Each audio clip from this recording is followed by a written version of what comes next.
Hello students, welcome to the lecture series of environmental studies. आज हम अपना lecture number 25 start करेंगे और आज का जो हमारा टॉपिक रहेगा वो रहेगा एयर पॉल्यूशन। तो एयर पॉल्यूशन में हम लोग डेफिनेशन को समझेंगे, एयर पॉल्यूशन के कॉजेस को समझेंगे, एयर पॉल्यूशन के डिफरेंट इफेक्ट्स को डिस्कस करेंगे और उसके बाद हम एयर पॉल्यूशन का कंट्रोल पढ़ेंगे। तो बेसिकली ये जो हमारा टॉपिक है एयर पॉल्यूशन अपने आप में काफी लॉन्ग टॉपिक है। तो इसको हम 2 या 3 वीडियो में ब्रेक करके या डिवाइड करके इसको हम कंप्लीट करेंगे। ठीक है। तो पहले इस वीडियो में हम एयर पॉल्यूशन क्या होता है उसको समझेंगे, एयर पॉल्यूशन के कॉजेस क्या होते हैं और एयर पॉल्यूशन के कुछ इफेक्ट्स के बारे में डिस्कस करेंगे। तो चलिए शुरू करते हैं अपना टॉपिक एयर पॉल्यूशन।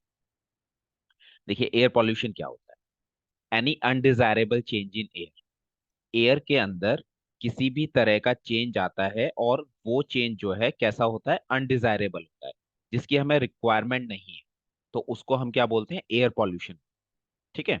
तो एयर के अंदर जैसे हमने वाटर पॉल्यूशन में भी डिस्कस किया था, वैसे ही एयर की भी 3 क्वालिटी हैं या 3 कैरेक्टरिस्टिक हैं, फिजिकल, केमिकल एंड बायोलॉजिकल। अब किसी एक कैरेक्टरिस्टिक के अंदर अगर चेंज आ रहा है और वो चेंज अनडिजायरेबल, तो उस कंडीशन को हम बोलते हैं एयर पॉल्यूशन। ठीक है। सेकंड डेफिनेशन देखते हैं। Air pollution is disequilibrium conditions of air. देखिए नेचुरल अगर हम बात करते हैं नेचुरली, तो एयर के अंदर एक बैलेंस है, वो मेंटेन है, वो बना हुआ है। लेकिन वो आज की डेट में क्या हो रहा है, उसके अंदर डिसइक्विलिब्रियम, डिसबैलेंस हो।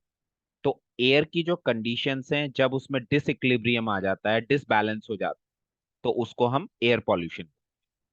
और ये होता किस वजह से है, it is cause due to the introduction of foreign elements. कुछ ऐसे फॉरेन एलिमेंट्स होते हैं जो नेचुरल या मैनमेड सोर्स से निकलते हैं, है ना, और एयर के अंदर क्या हो जाते हैं, मिक्स हो जाते हैं। तो जब ये फॉरेन एलिमेंट्स एयर के अंदर मिक्स होंगे और एयर को डिसबैलेंस करेंगे, तो वो एयर कैसी हो जाएगी, वो एयर हो जाएगी इंजूरियस टू बायोलॉजिकल कम्युनिटीज। तो इस कंडीशन को भी क्या बोलेंगे हम, एयर पॉल्यूशन। ठीक है। तो मैं एक बार इस डेफिनेशन को पढ़ देता हूं। Air pollution is disequilibrium conditions of air caused due to the introduction of foreign elements from natural and man-made sources to the air so that it becomes injurious to biological communities। तो वो air कैसी हो जाएगी, वो air biological communities के लिए injurious हो जाएगी। ठीक है। एक और डेफिनेशन है, substances introduced into the air by the activity of mankind in such concentration sufficient to cause effects on health, vegetables, crops and property। देखिए जो ह्यूमन एक्टिविटी के कारण कई तरह के ऐसे सब्सटेंस हैं जो एयर को पॉल्यूट करते हैं या एयर के अंदर आके मिक्स होके एयर की क्वालिटी को चेंज करते हैं, और उनकी कंसंट्रेशन इतनी होती है कि उस कंसंट्रेशन के कारण ह्यूमन हेल्थ के ऊपर, एनिमल्स के ऊपर, हमारे क्रॉप्स वेजिटेबल्स के ऊपर और इवन हमारी जो प्रॉपर्टी है, जो नॉन लिविंग ऑब्जेक्ट्स हैं, उनके ऊपर हार्मफुल इफेक्ट पड़ने लगते हैं। तो ऐसी कंडीशन को भी हम क्या बोलते हैं, एयर पॉल्यूशन। ठीक है। Now types of air pollutants. Air pollutants जो होते हैं वो कितने टाइप्स के होते हैं, है ना, इसको समझ लेते हैं। तो बेसिकली इनको 2 टाइप्स के अंदर डिवाइड किया गया है एयर पॉल्यूशन को, सॉरी एयर पॉल्यूटेंट्स को। क्या क्या है, प्राइमरी एयर पॉल्यूटेंट्स और दूसरे सेकेंडरी एयर पॉल्यूटेंट्स। ठीक है। तो प्राइमरी पॉल्यूटेंट्स वो पॉल्यूटेंट होते हैं which escapes directly from the identifiable sources. ऐसे सोर्सेज जिनको हम इजीली आइडेंटिफाई कर सकते हैं, उनसे अगर कोई पॉल्यूटेंट निकल के एयर के अंदर आ रहा है, तो उसको हम बोलते हैं प्राइमरी एयर पॉल्यूटेंट्स। तो ये जो प्राइमरी एयर पॉल्यूटेंट्स होते हैं, इनका जो सोर्स होता है जहां से ये निकल रहे हैं, है ना, वो हमें पता होता है, उसको हम इजीली आइडेंटिफाई कर सकते हैं। ठीक है। तो प्राइमरी पॉल्यूटेंट्स कई तरह के होते हैं, जैसे इसमें आ गया गैसियस पॉल्यूटेंट्स। अब गैसियस पॉल्यूटेंट्स में इनऑर्गेनिक गैसेज हैं, जैसे SO2, NO2, H2S, oxides of carbon. Organic gases हैं जैसे CH4, C3H8, C2H4, formaldehyde, acetone, vapours, alcohols. तो ये क्या होगा, ये सब गैसियस फॉर्म है, तो इनको नाम दिया गया गैसियस पॉल्यूटेंट्स। उसके बाद पर्टिकुलेट मैटर होते हैं। पर्टिकुलेट मैटर बेसिकली क्या होते हैं, ऐसे सॉलिड पार्टिकल्स होते हैं किसी सब्सटेंस के जो एयर के अंदर क्या होते हैं, सस्पेंड करते हैं या एयर के अंदर फ्लो करते हैं, है ना। तो ये बेसिकली, और अगर एयर की वेलोसिटी अगर कम हो रही है तो ये कई बार क्या होते हैं, सेटल डाउन भी हो जाते हैं। तो जैसे डस्ट है ना, तो डस्ट अगर आप ध्यान से उसको देखें तो डस्ट के अंदर क्या होते हैं, कुछ सॉलिड पार्टिकल्स होते हैं। ठीक है। ऐसे ही स्मोक के अंदर कुछ सॉलिड पार्टिकल्स होते हैं, मिस्ट हो गया, फॉग, फ्यूम्स। तो ये हमारे क्या है, पर्टिकुलेट मैटर हैं। उसके बाद पेस्टिसाइड्स होते हैं, मेटलिक कंटामिनेंट्स होते हैं, कार्सिनोजेंस होते हैं। कार्सिनोजेंस वो मटेरियल्स होते हैं, वो सब्सटेंस होते हैं जिनसे कैंसर हो सकता है। कैंसर कॉजिंग सब्सटेंस को कार्सिनोजेंस बोलते हैं। तो इसमें एग्जांपल है विनाइल क्लोराइड, बेंजीडीन एटसेट्रा। उसके बाद रेडियो एक्टिव पॉल्यूटेंट्स होते हैं, तो इसमें uranium 238, calcium 226, argon 41, xenon 133, krypton 85, है ना। और लास्ट है इसमें बायोलॉजिकल कंटामिनेंट्स। इसमें माइक्रो ऑर्गेनिजम्स आ जाते हैं, पैथोजेंस, वही डिजीज कॉजिंग माइक्रो ऑर्गेनिज्म हो गए, कई तरह के पैरासाइट्स, वायरसेस, ये सब बायोलॉजिकल कंटामिनेंट्स हैं। अब अगर हम इन प्राइमरी एयर पॉल्यूटेंट्स जितने भी हमने एग्जांपल लिए, ऑलमोस्ट हमें पता होता है कि इनका सोर्स क्या है। जैसे फॉर एग्जांपल हम अपने एग्रीकल्चर फील्ड में पेस्टिसाइड्स जो हैं स्प्रे करते हैं। तो पेस्टिसाइड्स को स्प्रे कर रहे हैं तो उसके फ्यूम्स हैं, उसके जो ड्रॉपलेट्स हैं वो एयर के अंदर आके क्या करेंगे, एयर पॉल्यूशन कॉज करेंगे। तो उन केमिकल्स का सोर्स हमें पता है ना, ये कहाँ से निकल रहे हैं। तो ऐसे पॉल्यूटेंट्स को बोला जाता है प्राइमरी एयर पॉल्यूटेंट्स। सेकंड है इसमें सेकेंडरी एयर पॉल्यूटेंट्स। ये क्या होते हैं, these are produce in air by the interaction of primary air pollutants. अब देखिए, अभी हमने प्राइमरी एयर पॉल्यूटेंट्स को डिस्कस किया, बहुत सारे प्राइमरी एयर पॉल्यूटेंट्स हैं। जब ये प्राइमरी एयर पॉल्यूटेंट्स एयर के अंदर आते हैं तो वहां पे इनमें आपस में कई तरह की केमिकल रिएक्शंस और इंटरेक्शन होता है। उससे जो एक नया सब्सटेंस बनेगा, नया पॉल्यूटेंट बनेगा, उसको बोला जाएगा सेकेंडरी एयर पॉल्यूटेंट्स। जैसे for example photochemical smog, peroxy acetyl nitrate जिसको हम शॉर्ट में पैन भी बोलते हैं, SO3, ओजोन एटसेट्रा। ठीक है। तो ये हमारे क्या है, ये हमारे सेकेंडरी एयर पॉल्यूटेंट्स। ठीक है। तो सेकेंडरी एयर पॉल्यूटेंट किससे बन रहे हैं, प्राइमरी एयर पॉल्यूटेंट्स के इंटरेक्शन से बन रहे हैं। और प्राइमरी एयर पॉल्यूटेंट्स क्या होते हैं, वो किसी ना किसी आइडेंटिफिएबल सोर्स से प्रोड्यूस हो। ठीक है। एक और कैटेगरी है पॉल्यूटेंट्स की जिनको बोला जाता है क्राइटेरिया पॉल्यूटेंट्स। बेसिकली ये टर्म क्या है इसको समझ लेते हैं। अच्छा, ये जो क्राइटेरिया पॉल्यूटेंट्स, ये जो टर्म है, ये यूनाइटेड स्टेट की एनवायरमेंटल प्रोटेक्शन एजेंसी है, ईपी है, उसने ये टर्म जो है दी है ना। और उनके अकॉर्डिंग क्राइटेरिया पॉल्यूटेंट्स जो है टोटल कितने हैं, 6 है। तो होते क्या है, criteria pollutants meaning that the concentration of these pollutants in the atmosphere are useful as indicators of overall air quality.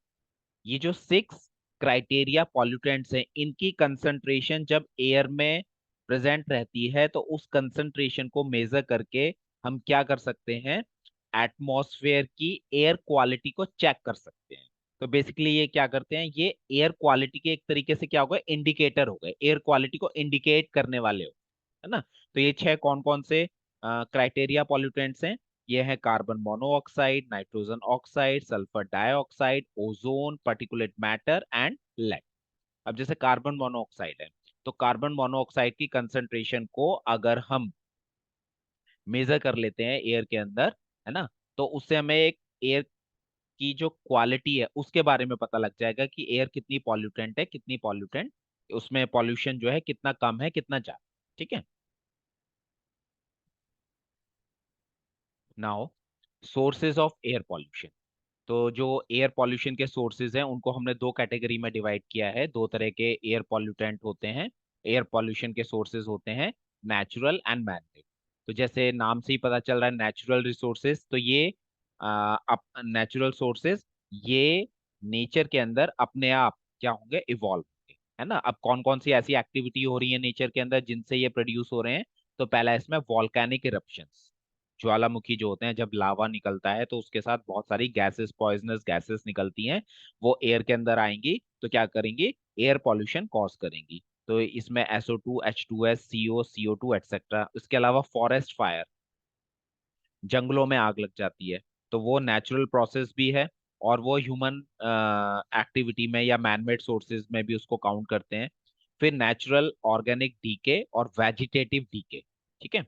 बहुत सारे जो प्लांट्स हैं, पत्तियां हैं, टूट के नीचे गिर जाते हैं, कई एनिमल्स की डेथ हो जाती है, तो उनका डिकम्पोजिशन होता है, नेचुरल डीके होता है उनका, उससे जो डिफरेंट तरह की गैसेस निकल रही हैं उसको नेचुरल सोर्सेज में काउंट किया है। फिर उसके बाद मार्श एरिया, जो दलदल वाले एरिया होते हैं, वहां से जो गैसेस निकलते हैं, मेनली मीथेन निकलती है ना। तो ये क्या करेंगे, ये एयर के अंदर जब मिक्स होंगे तो एयर पॉल्यूशन कॉज करेंगे। इसके अलावा डस्ट है, कॉस्मिक डस्ट है, जो हमारे फ्लावर्स होते हैं, फूल होते हैं, उनके जो पोलन ग्रेन्स हैं, उनको भी पॉल्यूटेंट की कैटेगरी में रखा है, क्योंकि बहुत सारे जो ह्यूमन बींग्स हैं उनको पोलन ग्रेन से क्या होती है, एलर्जी हो। ठीक है।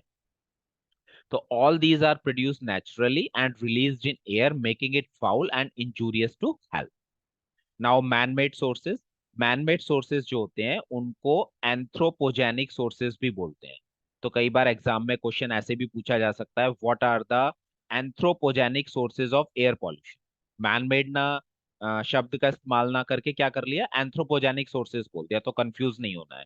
तो एंथ्रोपोजेनिक सोर्सेज वो होते हैं जो मैनमेड सोर्सेज होते हैं, ह्यूमन बीइंग की डिफरेंट एक्टिविटी से जो प्रोड्यूस होते हैं। तो इसमें जो फर्स्ट है वो है burning of fossil, fossil fuels को बर्न करने से जो हार्मफुल गैसेस निकल रही हैं उनसे एयर पॉल्यूशन कॉज हो, है ना। तो फॉसिल फ्यूल्स के अंदर जनरली कोल, ऑयल, नेचुरल गैस, है ना, ये फॉसिल फ्यूल्स हैं। और देखा गया है, पीछे हमने हिस्ट्री में देखा कि fossil fuels have been powering economics for over 150 years, लगभग 150 160 सालों से हम इन फॉसिल फ्यूल्स को यूज करते आ रहे हैं। और प्रेजेंट में भी देखें तो ये वर्ल्ड की लगभग 70 to 80% जो वर्ल्ड एनर्जी है उसको सप्लाई करते हैं। ठीक है। तो जब इन सोर्सेज को, इन फॉसिल फ्यूल्स को हम बर्न करेंगे तो उनसे एयर पॉल्यूशन कॉज होगा।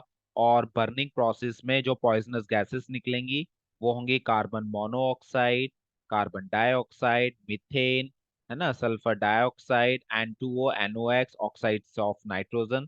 तो ये सब मिलके जब एयर में आएंगी तो इससे क्या होगा, एयर पॉल्यूशन। सेकेंड है इमिशन फ्रॉम व्हीकल्स, हमारे जितने भी ट्रांसपोर्ट के साधन है, ट्रांसपोर्ट के मीन्स हैं, उनसे जो इमिशन निकल रहे हैं, प्रोड्यूस हो रहा है, जो स्मोक निकल रहा है, उससे एयर पॉल्यूशन कॉज। ठीक है। The automobile such as cars, ये आप एग्जांपल लिख सकते हैं, car, scooter, motor, taxis, trucks. तो ये ह्यूज अमाउंट में, बहुत ज्यादा अमाउंट में पॉइजनस गैसेस प्रोड्यूस करते हैं।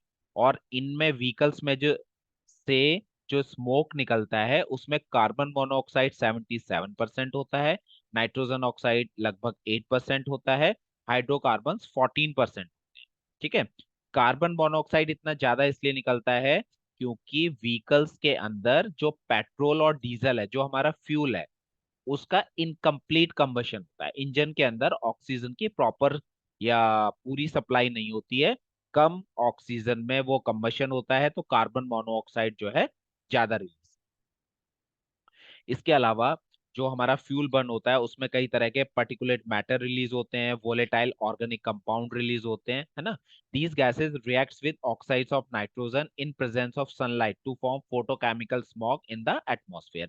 अभी जो डिफरेंट गैसेस निकल रही हैं ये एयर पॉल्यूशन तो कॉज करेंगी, साथ में सनलाइट की प्रेजेंस में ये नाइट्रोजन के जो डिफरेंट ऑक्साइड्स हैं उनसे रिएक्ट करके फोटोकेमिकल स्मॉग जो है उसको प्रोड्यूस करती है ना। तो वो भी क्या हो रहा है, उससे फोटोकेमिकल स्मॉग के कारण एयर पॉल्यूशन। ठीक है। अब ये फोटोकेमिकल स्मॉग क्या होता है, इसके लिए मैं एक अलग से आपके लिए वीडियो बना दूंगा, तो आप उससे बाद में जो नेक्स्ट वीडियो आएंगे आगे, वहां से इसको अच्छे से समझ सकते हैं। थर्ड है rapid industrialisation, large number of industry such as, इसमें एग्जांपल दिए हैं, वो एग्जांपल आप लोग देख लेंगे, क्योंकि जैसे जैसे डेवलपमेंट होता जा रहा है वैसे वैसे नंबर ऑफ इंडस्ट्रीज इंक्रीज हो रही, तो इसको बोला गया रैपिड इंडस्ट्रियलाइजेशन। बहुत सारी कई तरह की इंडस्ट्रीज हैं और ये क्या कर रही हैं, क्योंकि इनसे डिफरेंट तरह की हार्मफुल गैसेस निकलती हैं चिमनी के थ्रू, तो इनसे क्या हो रहा है, एयर पॉल्यूशन कॉज हो रहा है। The most common pollutants are out from the chimneys contains small particles of dust, carbon, metals, other solids, liquid and radioactive material which get mixed in the smoke and pollute the air. ठीक है। Next है agricultural activities.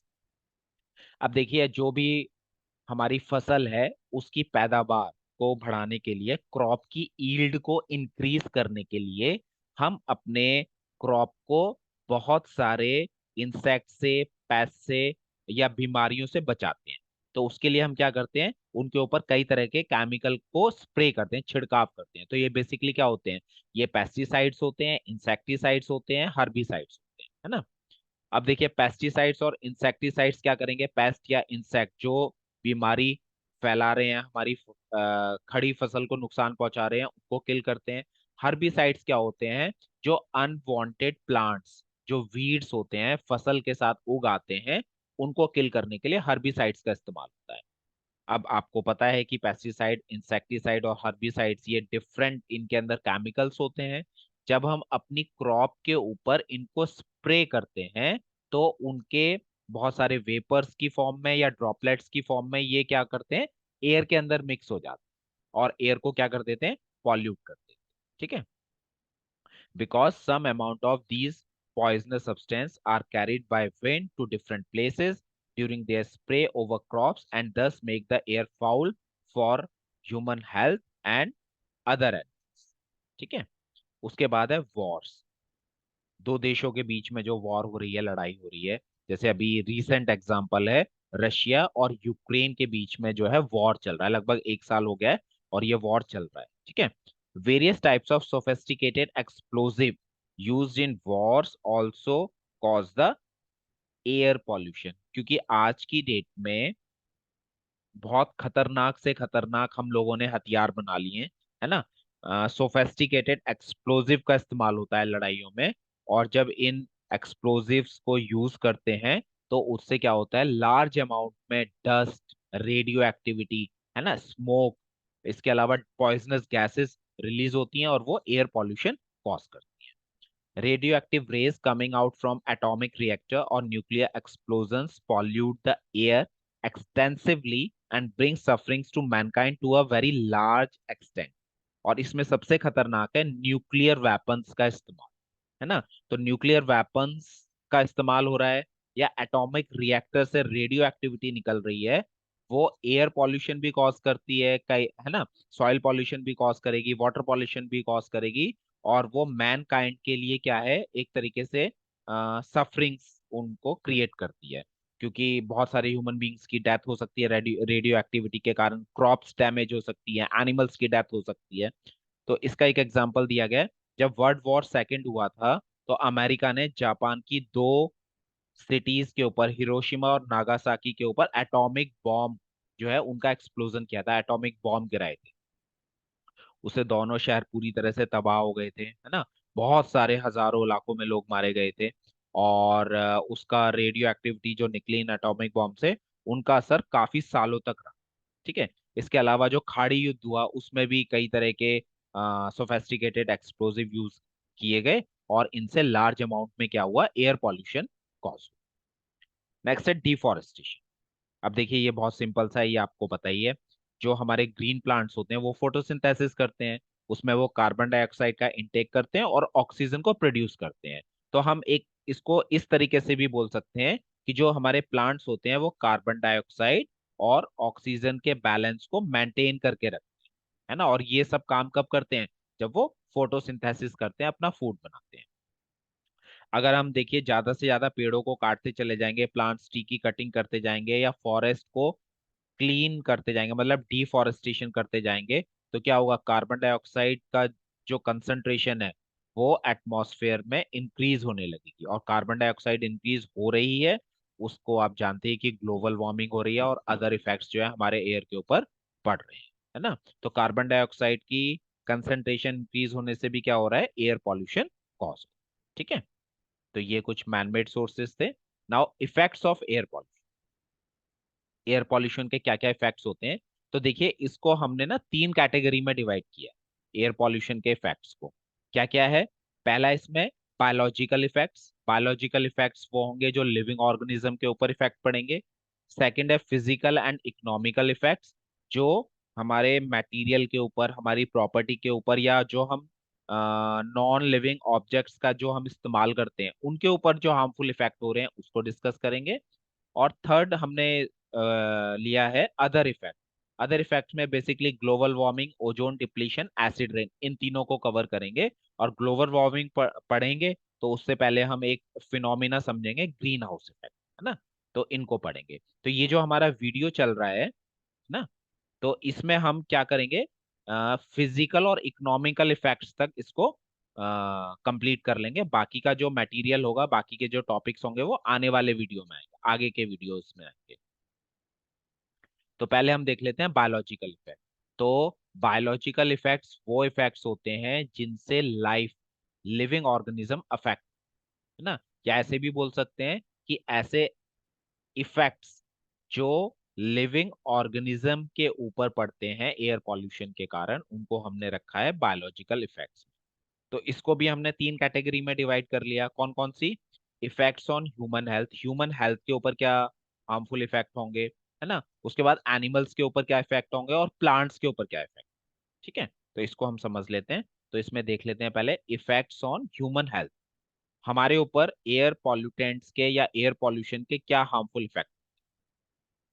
अब देखिए, जब भी हम किसी एक एवरेज मैन को देखें या एवरेज मैन की बात करें, तो वो लगभग एक दिन में 22,000 टाइम्स जो है ब्रीथ करता है, सांस लेता है, छोड़ता है। कितनी बार? 22,000 टाइम्स। और इस पूरे प्रोसेस में वो लगभग 16 kg एयर जो होती है वो इनहेल करता है। तो उसके लंग्स तक वो एयर जो है जाती है। ठीक है।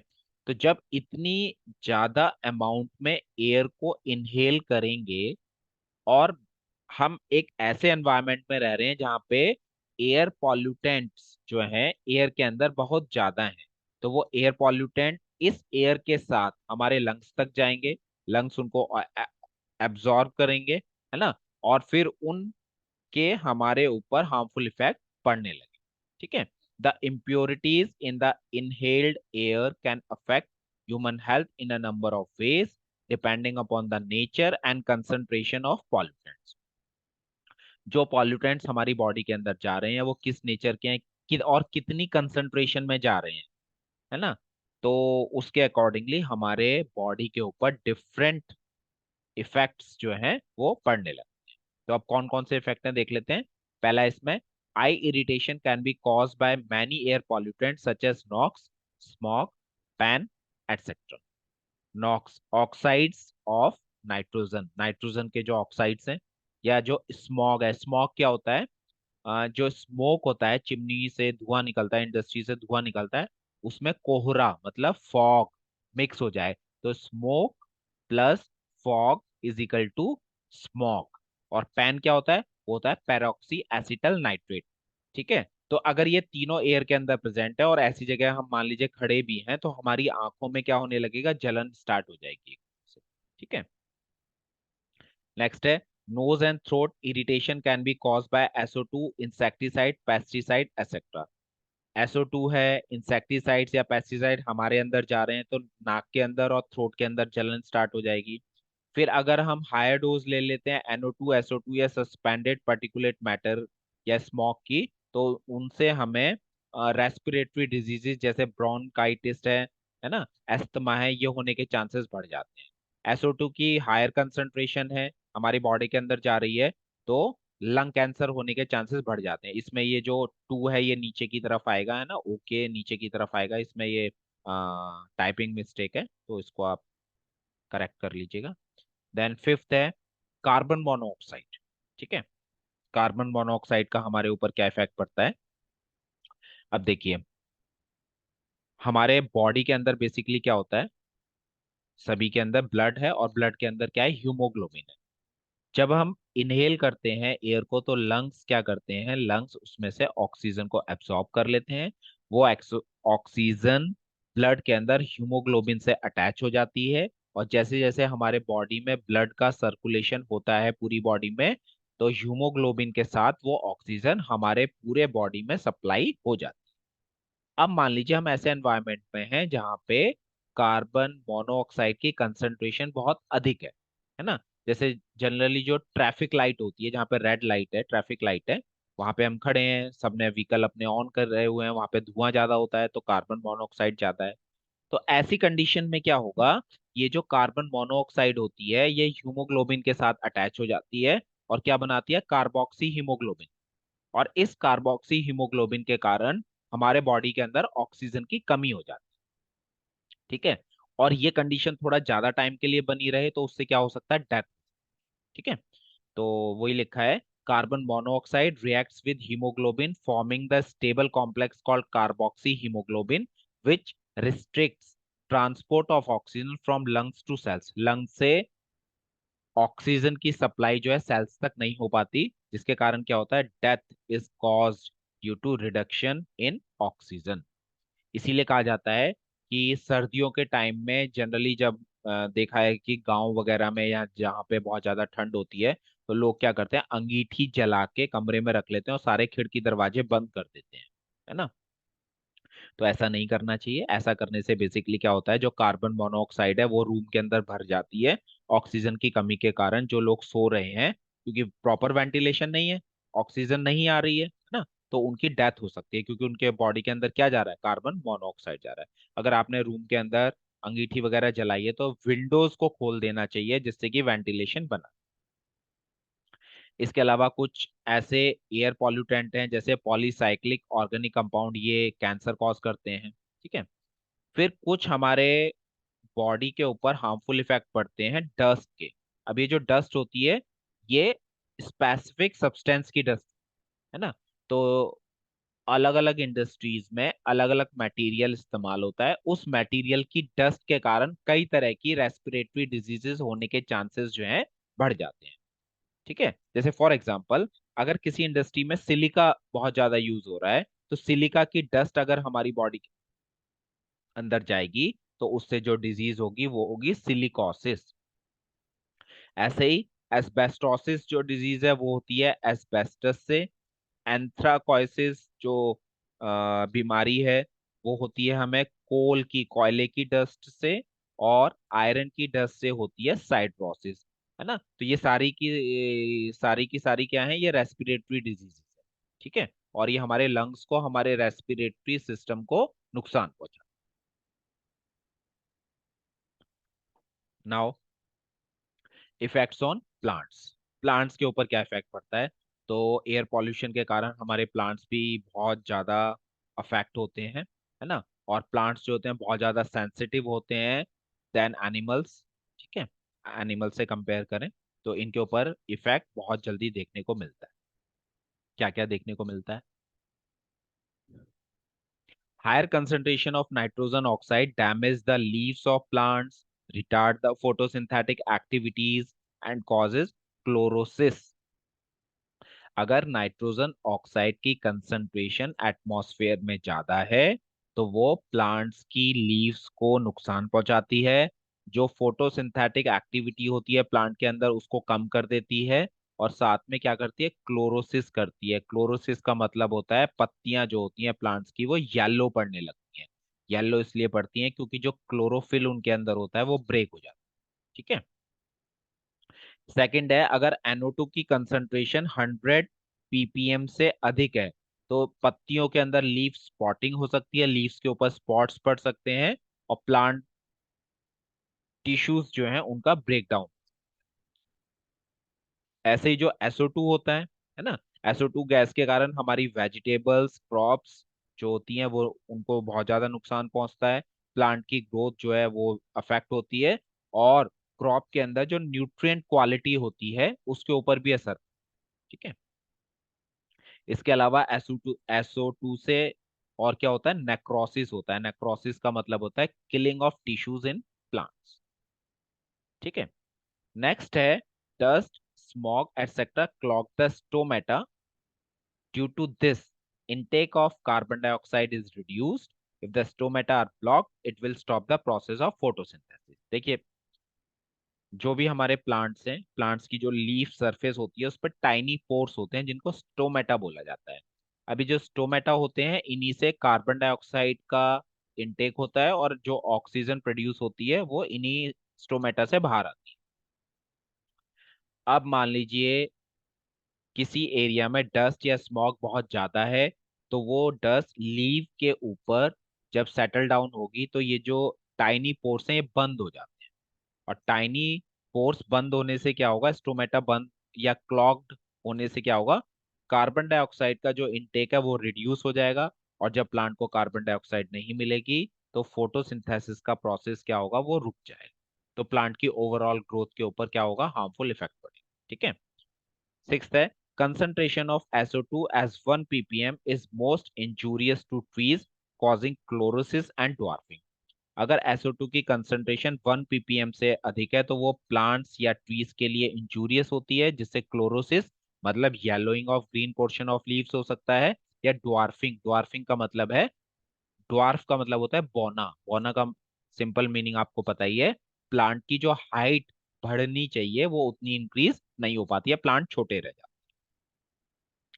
एनिमल्स के ऊपर क्या इफेक्ट पड़ता है, particulates, hydrocarbons, lead, arsenic and fluorides are the main pollutant which cause damage to life. ये बेसिकली जो हमारे डस्ट पार्टिकल्स हैं, पार्टिकुलेट्स हैं डिफरेंट मटेरियल के, हाइड्रोकार्बन, लेड, आर्सेनिक और फ्लोराइड हैं, ये क्या करते हैं, ये एनिमल्स को बहुत ज्यादा नुकसान पहुंचाते हैं। These airborne contaminants accumulate in vegetation and poison the animals when they graze the contaminated vegetation। अब देखिए ये जितने भी बेसिकली पार्टिकुलेट्स हैं या इस तरह के जो पार्टिकल्स हैं वो कई वो क्या होता है, वो नीचे जब सेटल डाउन होते हैं तो ग्रास के ऊपर या पत्तों के ऊपर सेटल डाउन हो जाते हैं। और ऐसे पत्तों को, ऐसी ग्रास को जो एनिमल ग्रेज करते हैं, चरते हैं, खाते हैं, तो उनके अंदर ये चीजें चली जाती हैं। तो उनसे एनिमल्स के ऊपर हार्मफुल इफेक्ट पड़ते हैं। कुछ उसमें से मैं इफेक्ट आपके साथ डिस्कस करता हूँ। पहला इसमें, fluorine causes rapid loss of weight, loss of appetite in animals.